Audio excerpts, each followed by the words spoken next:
Another episode of the Square and Compass podcast with Mr. Josh. Actually, I should have asked before we started this. Aarssen? Yeah, that's very good try. It's Dutch. It's Aarssen. A lot of double consonants, yeah, and a double vowel. So there you go with Mr. Josh Aarssen of, I guess, a Dutch last name. Thank you so much for being here.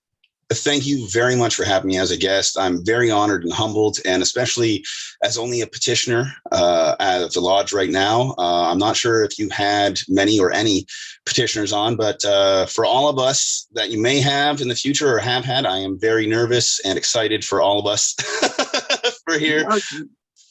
Yeah, you were my first petitioner. I've had I've had a mix of Masons and non-Masons, but individuals who they might not be a Mason but have knowledge related to the craft. But you're the first petitioner I've had, so thank you so much. Well, thank you very much for having me. So I discovered you through the Book of Faces because you had gone around and you've been posting pictures, and not just the pictures, but also websites and information about Masonic temples and Masonic buildings throughout Ontario. So before we talk in particular about your kind of Masonic journey or your interest as a petitioner, what was it about Masonic buildings that you found fascinating and that made you want to document them and discover them? A lot of that was just to do with my travels and always discovering new buildings in the new towns. I travel a lot for my work. I'm an installer for blinds. So a lot of people, and we have a big service area. So I service a big area. Having said that, like I said, I drive through a lot of towns and I always drove past a small lodge. And as a kid, I remember traveling in baseball and whatnot. I would see one in every town, literally every town. But growing up and through the years, I've noticed that they're disappearing through lots of these small communities, and lots of them, I guess, have started amalgamating and, having multiple launches in one building. And so I just thought it would be kind of neat to, document it for my own personal curiosity. But then I figured there was other Masons and other people out there that would benefit from it and just like to see it themselves. So I just took the initiative and figured, since I have the opportunity to travel and see all these, and lots of other people don't, especially with the lockdown of COVID right now, I figured it's almost thrust upon me, so to speak, to do it. And, it's kind of like a community service, so to speak, is how I see it. And what has the response been like so far? I know, because it's not just that you're documenting the exteriors of these Masonic buildings, but I know you told me you recently had a tour of one of these temples. Have you got a lot of positive feedback and a lot of cooperation from these buildings? I actually have all the feedback I have had so far has been positive, thankfully. A lot of encouragement from other Masons out there saying that they're living vicariously through my pictures and whatnot, and to keep it up, which is really encouraging to me, which is awesome. I have not had that tour yet. That tour is actually scheduled for tomorrow evening for the Kingston, Ontario Lodge. I believe it is the I don't want to say exactly what lodge it is, but it's Ancient St. John Lodge, I want to say. I could be wrong on that, though, so don't quote me.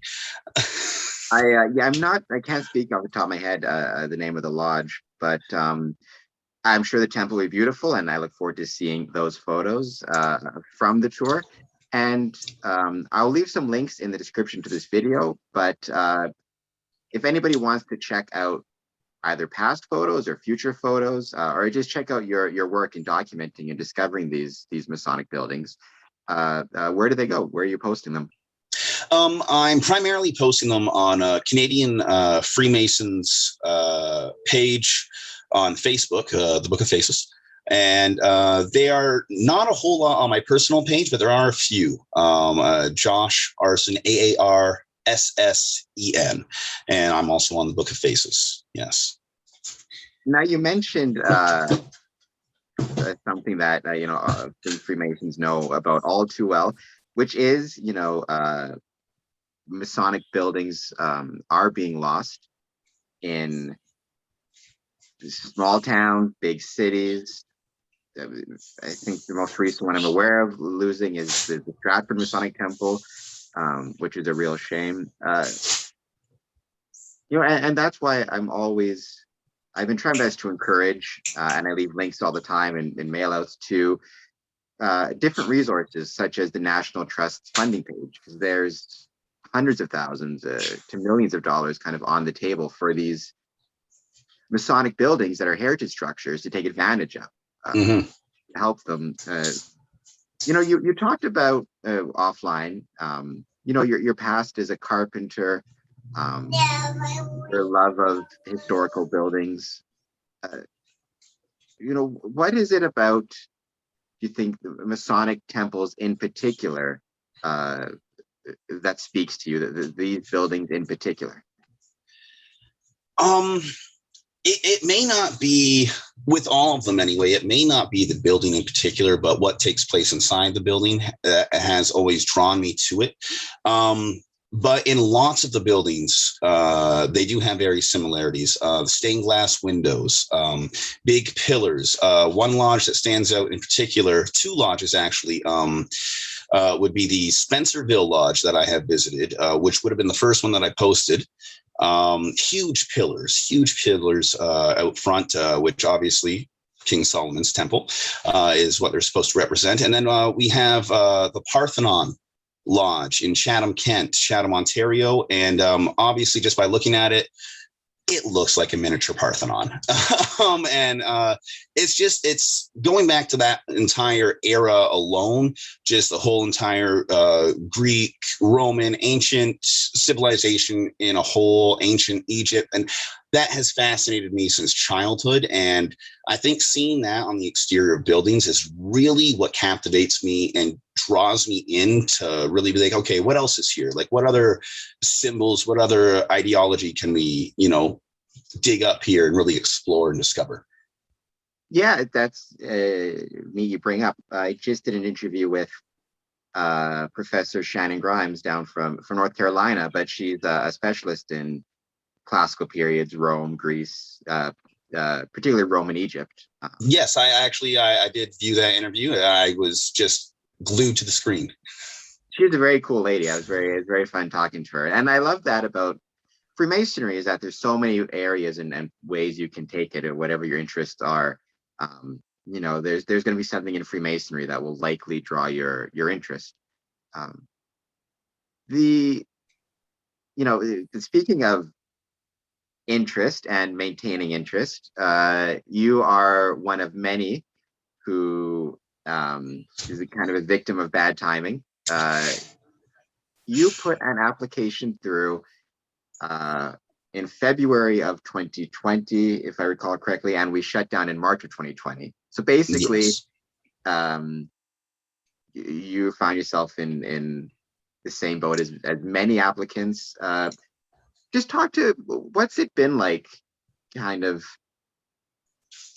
waiting for things to restart, and especially with so many conflicting news reports. It seems with all the idea of waves coming and going, I can tell you on the lodge end, there were times when we thought, all right, next month we're going to meet for sure, and then another delay, another wave. What's it been like for you, just kind of stuck in this applicant purgatory? Nerve-wracking, to say the least. Very anxious and anticipating word.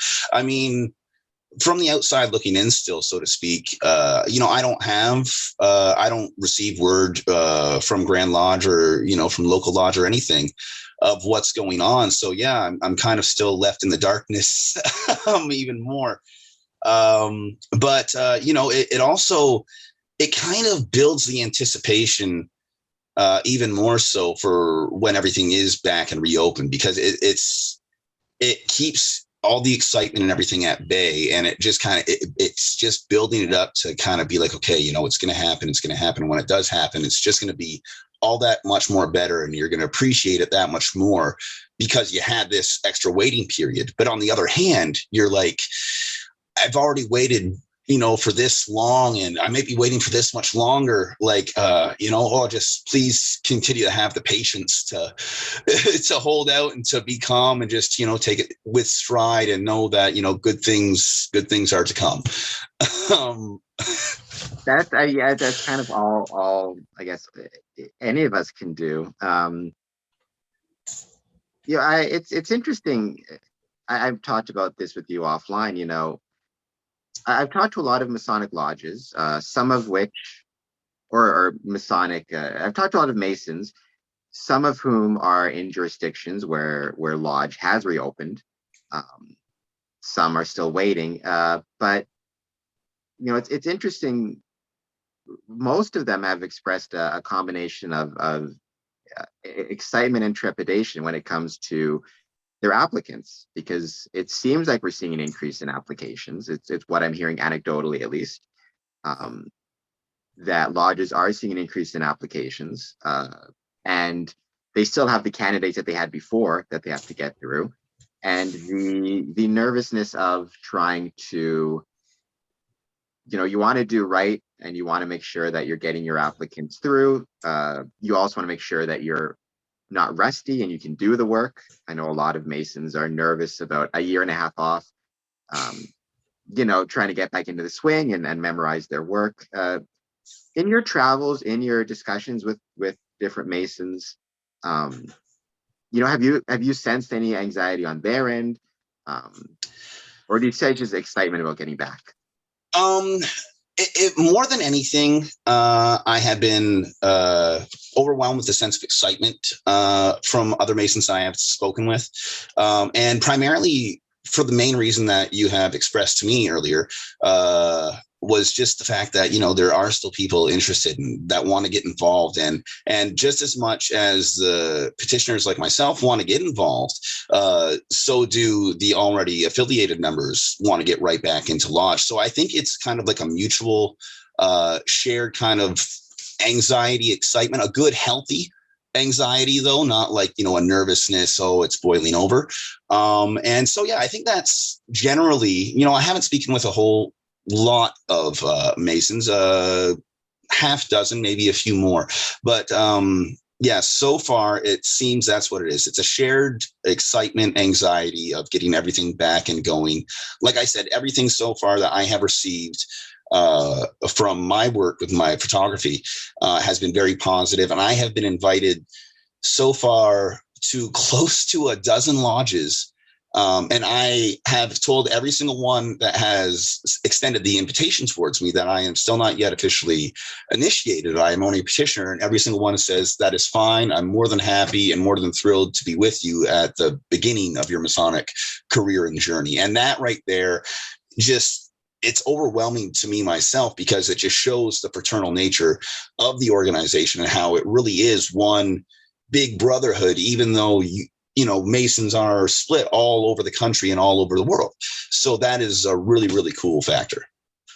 And you got one more invitation here. You ever find your way down to Windsor, Ontario, get in touch. I'd love to take you around our temple. I mean, I do tours of it as well, but take some photographs, and if you're visiting and you've been initiated, you're welcome to join and sit in on the meeting, of course.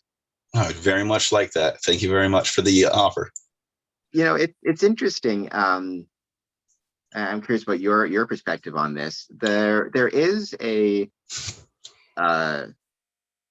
group of Masons, and I've had some on the podcast who have actually it's not even so much nerves or trepidation, but actually expressed concern about the number of applications and applicants that they've been receiving. Like John Bizak, Masonic author from Kentucky, for example. Their concern is they point to the 1920s and 1950s, and they point to you had rapid growth within the craft at that period, rapid growth in terms of members. But that would be basically it's paper Masons or paper tigers. The number of applicants did not translate into active members. And a lot of, like John Bizak, a lot of these Masons, they argue the reason was Masonic lodges just didn't have the resources to properly mentor, and they weren't prepared for it. And so, I guess my question to you is, as an applicant, kind of coming at it from the other perspective, have you thought about things like, time management and when your lodge meets and working into your work schedule, and if you have a family, like all the things that we try to talk to applicants about when we're meeting with them. Has anybody talked to you about that, and what have your thoughts been about that in terms of how to integrate Freemasonry into work, home, and everything else you have? It's a good question. I have only spoken with two Masons actually about those said issues, time management and fitting in lodge and family and everything. Yes, I do have a busy work schedule as of right now. So that was something that was very important to discuss and to organize. It's not all fallen into place just yet, but I am working on that. Thankfully, my wife is very supportive of me joining the craft, and she understands all the reasoning behind my personal choice to join, which is very supportive and very great. I'm very blessed to have her. However, sorry, I just had a brain fart there. Just thinking about my wife. Oh, she'd love that. Anyway, having said that, could you just repeat the question, sorry, Brother Cameron? Just time management and yes, working the craft into those other parts of your life that are obviously going to take precedence. The first part for fitting in for time management and everything with me is just really to first find my time for my relaxation after work and for my studies, be able to read and focus on that. Thankfully, I have been talking to one brother on Messenger, and he has thankfully dedicated his Thursday evenings to me to have our sort of chats, kind of like a unofficial sponsor, if you will, because he is not from my what would be my lodge that I petitioned to. So yeah, he has been a great resource so far to me in order to figure out that, I do need to manage my time in more of an aspect that I can fill all these things in on equal levels. So it's a good balance of everything. So that one thing isn't, taking over my life. It's not my work, and then I'm struggling to be with my family, and then I'm struggling to be with the craft. So yeah, it is taking a little more time right now to get under my wing and figure where everything should be and when it should go. But thankfully right now I do have the time to organize all of that before I really dive in deep and thrust everything upon me. Yes. I want to go back to the your work with photographs and documenting and discovering these Masonic temples and Masonic buildings. Just a very technical question, but do you have what type of equipment are you using? Is it just your camera? Using any professional type stuff, or because the pictures are all great? Well, thank you very much. Actually, no, I'm using just my cell phone. It's an LG Android. And it's very, very slow. Actually, it takes me about 5 minutes to open up the cameras before it'll even allow me to take a picture. I guess I have to clean out my memory banks. But no, that's all I'm using. I do have the advantage of being a past film school student behind the camera. So I do have that going for me. I wish that my interview skills right now were a little better, having a diploma in radio broadcasting. However, it's been a while since I've actually gone down the avenue and been behind a mic. But as the photography goes, no, it's just my cell phone. And I do take sometimes multiple pics of the exact same thing, just, a blur issue. My fingerprint was covering the lens. But yes, that is all I'm using. They all look great, and I like that just goes to show I think sometimes Masons, I guess this applies to everybody, but Masonically, sometimes Masons will have an idea, they'll have something they want to start or something they want to do, but they uh, won't proceed. And sometimes it's just because they're lazy. But I think oftentimes it's because they think, well, I need the right equipment. I need, I need to make sure I have the best equipment or the right equipment, or I need to have some type of, fully formed plan in place. And I really like and respect what you're doing, which is, there are things that you like and you just take the pictures and put them up on Facebook. And obviously it's being responded to very well by Kingston, by all the Masons getting in touch with you. So I very much think that's great. It's a lesson other Masons can learn. Well, thank you very much. I'm really happy with the fact that it is being received so well. And as you mentioned earlier at the start of our conversation, I do try to give the website of each said lodge that I'm taking a picture of and some history or some kind of knowledge of the building. But having little to no contacts with some of the buildings and not knowing sometimes where I'm going to be that day, sometimes with my work schedule, I don't know until that morning where I'm going to be heading out. So it's just random some days of me just stumbling upon a lodge or Googling if one's going to be near where I'm going to be.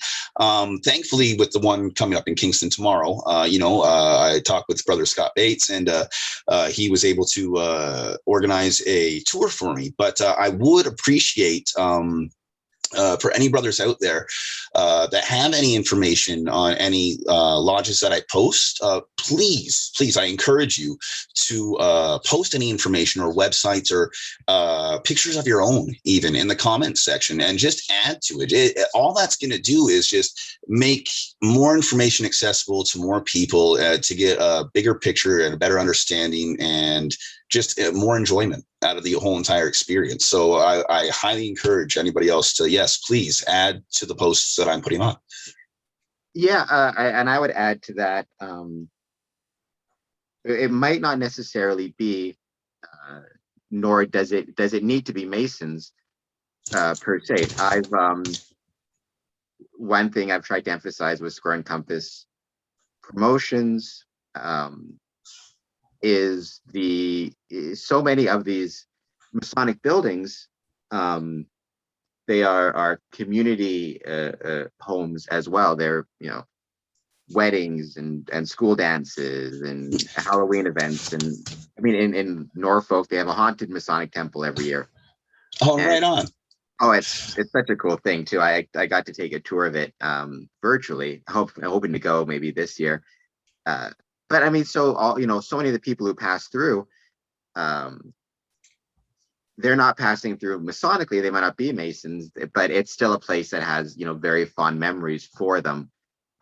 Here at the Windsor Masonic Temple, so many weddings and people, generations of people getting married and so certainly Masons may have a lot of information about it, but I'm sure if, many Masonic temples have ballrooms and special places and fish fries. And I'm sure there's many members of the communities, especially in these small towns, vaccine clinics. The Masonic temple is go for those. Actually, that's an interesting topic to branch off into. Have you received a lot of comments and reaction from non-Masons, just members of the public to your pictures and responses to them? Not as many as you would think. I think around maybe the people that are on my pages anyway might not share the exact same interests as me. So yeah, I have gotten positive feedback. Like I said, all the feedback I have had so far has been positive. I haven't had any negative. But no, most of the feedback that I have gotten anyway has been on the Canadian Freemasons page. So I'm under the assumption that most of the people that are commenting and giving me feedback are part of the craft, but I'm not sure. I don't do a background check and creep every single person's profile who gives me a reaction or a comment. But I would say the majority of my reciprocation is definitely from Masons. Yes. No, that sounds about right. Unfortunate, but right. a classic example in from Windsor, Ontario, right? We've got Detroit right across the river. Yes. Detroit Masonic Temple is the the largest Masonic temple in the world. I've had a chance to attend many meetings there, but it's also a concert venue, right? That's played host to the White Stripes and the Stones and like so many amazing bands. But talking to people from Windsor, right, it's a very common thing to go to the Masonic for concerts and events. But even though it's called, they call it the Masonic, the idea that it's a Masonic temple completely escapes most of the people attending there. As far as Yeah. they know, it's just a concert hall. And when you point out, well, it's Masonic temple, you get the like in the Simpsons episode, you're like, yeah, like The that. Stonecutters. Yeah, yeah. Yeah. So, there's such I think sometimes the general public has more connections to Masonic temples than they realize, but because it's labeled the Masonic temple, they don't catch on and recognize that connection. And to touch on that too, yeah, as a young kid, I remember going to the Santa Claus parades and seeing the Shriners drive around in their little cars. And as a kid, I'm just like, oh, I want to be in one of those. I want to drive one of those cars one day, right? And I had no idea that those were Shriners and they were part of a society, and that before you can become a Shriner, you have to first become a Mason. And so, it's just one more connection, so to speak, that how they're involved in the community with, as a child, I had no idea, but yeah, I'm still drawn in and I'm still connected with them, Yeah, absolutely. So to all those members of the public watching this who aren't Masons, still check out Josh's pictures because they're very cool, and you might have a memory in some of these small towns. Very true. Going back to the applicant side of the world, I am a member of 2 lodges. I'm a secretary of Harmony, and one of my biggest challenges over the last year and a bit, over a year and a half, I guess, is trying to maintain contact with our applicants and seeing how they're doing and making sure that they don't recognize that we're still thinking of them, and we feel bad we can't get to them. Have you maintained contact with the lodge to which you applied, or have they maintained contact with you, or just in general, have you managed to maintain contact with the craft? We have had contact here and there. It hasn't been constant by any means, but especially with everything opening up just this summer too, lots of people have been taking advantage of that, right? And they've been traveling, they've been camping, seeing family and friends and whatnot, especially if they're fully vaccinated. They're going on vacation. I have tried, especially with the first people that I have come in contact with when I sent my petition out. And yes, I have contacted them probably half a dozen times, but not really in anything in great detail, just kind of, hey, are things progressing yet? No, not really. Okay. I'll check back in a little bit. But thankfully, from starting my photography and posting it, that has actually got me in contact with other Masons that I have been talking, like with Brother Larry, who I speak with on Thursdays, and Brother Scott Bates, who's giving me the tour, but also other brothers from the lodge, which I have petitioned at, that were unaware that I have actually sent in a petition. They have made comments being like, oh, well, I really hope that you can visit, Union Lodge number 9. And I'm like, well, actually, I'm a petitioner for there pretty regularly. So yeah, and they're like, oh, well, I look forward to seeing you there. So I'm hoping, in my mind, that's a white ball in my book, right? But yeah, it's up to the lodge. Did you have your like there's an investigative committee that comes out? Yes. 3 Masons. Okay. So you're just basically waiting. We're all kind of stuck waiting right now.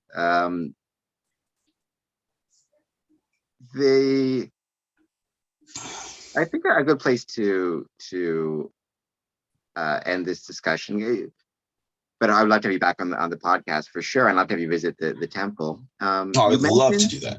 Oh, I'm very fond of this building. 100 years old this year. So. Oh wow! Congratulations, centennial. That's right. It's right. It's a very, very cool building, a very cool part of the city. You mentioned earlier, that your family is supportive, that your wife is supportive. Um, that's one thing I always emphasize with investigation committees, with new applicants, is making sure you talk to the family about it. So, what was it like for you before you applied, before you put in your application? Did you talk to your family at all? Did you talk to your wife? And what was had you planned on doing it for a while? What was that process like? Okay, yeah, let's dive down that rabbit hole. Not to get you in trouble. No. My wife has been very, very supportive, the most supportive than anyone for me. I actually also did my own research and found out about the Order of the Eastern Star, and she did express interest in that. Maybe not a whole lot just as of yet. She wants to see how my Masonic career starts out, I think, before she dives in herself. But yeah, she's been very supportive. Actually, years back, I wanted to send a petition in to Bancroft, Ontario Lodge. That's where I was living in the area as a carpenter. And I knew at the time that I didn't have the time to dedicate to it. I knew that, and I didn't want to apply to something and then have to back out of it. So I already had my petition written up. I was going to send it in, and I decided not to, and to hold off until I knew, my life was a little more settled and that things were calmed down for me and I could actually put energy and time and focus into this. So I held off for a few years. I actually put my petition in before telling my parents about it. My father, being an ordained minister, now retired from ministry, he was actually not the most overly enthused, I would say, about me joining initially. He had his predetermined decision, I guess, years back, even before I was even in the picture of the Masons organization. But he was also from the outside looking in. He was listening to the Simpsons episodes, so to speak, and that kind of stuff going out there. Anything Freemasons. that's our biggest recruitment tool is in the Simpsons episode. I think we got more Masons off of that episode than probably any other Grand Lodge recruitment strategy over the last 50 years. Well, apparently it worked, right? Yeah. But yeah, Not to your dad, but to everybody else. yeah, obviously. Growing up, he did tell me that the knowledge that he knew at the time, it's a secret society. You might have to ride a goat, when you're initiated, or be stripped naked, or stuff of that nature. And that kind of always deterred him, having that in the back of his thought process, that's what's going on. And so, yeah, he never joined the craft or expressed any interest, but I have had other family members, grandfathers, great grandfathers, both here in Canada and in the States, in the Ohio district, that were members of many lodges back in the 1930s, the 1950s, when that influx happened, as you mentioned. Right now, actually, I only have one current family member that I know of that is a member. He is no longer an active member, unfortunately, due to some deteriorative health problems, however. But yes, he was both a part of both Blue and Red, I believe, and made it all the way up on both. And he was very, very excited to hear that I had decided to join the craft. So that made me very pleased too, to kind of, I'm not joining it just because my family members joined it, but it was kind of nice to also have that lineage attached as a plus. You know what I mean? And yeah. Yeah, I've yet to ride a goat or be stripped naked. I keep hoping.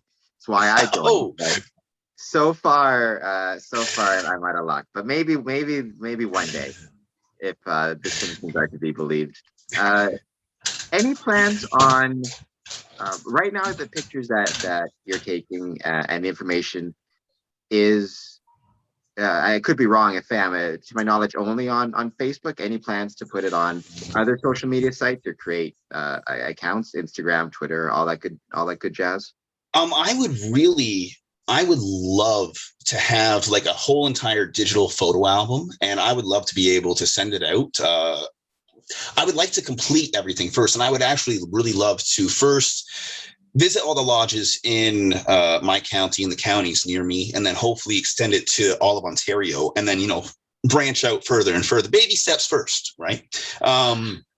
But yes, so far they only are on Facebook.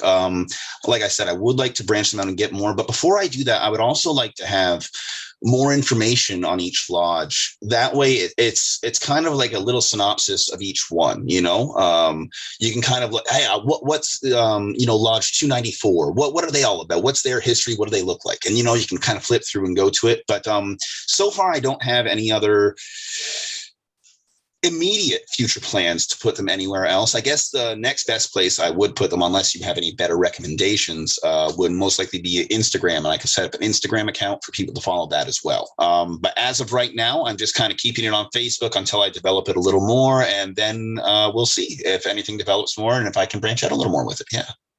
And then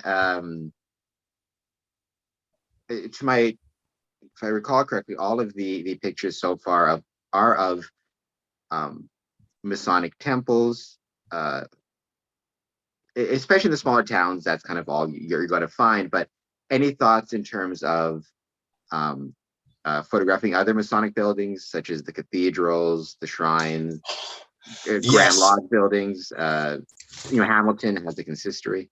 Yes, Hamilton. I would love to visit Hamilton. Absolutely. There's so many of those great, and I would love so much to photograph those. Yes. So far I haven't had said opportunity to do so, but that is, yes. I'm like the small time photographer, taking these little pictures and putting them in the local newspaper, so to speak. But yes, if I could take pictures of the cathedral, that to me is like my Time magazine. You know what I mean? That would be the catalyst of this. And yes, I would absolutely just be tickled pink to have that opportunity. Yes.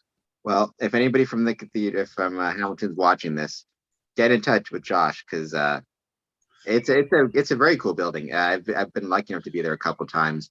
I mean, Hamilton, you've got the Grand Lodge building, which is like a gray square box where all the administrative stuff happens, it's interesting to photograph only from the sense that it's so unremarkable looking.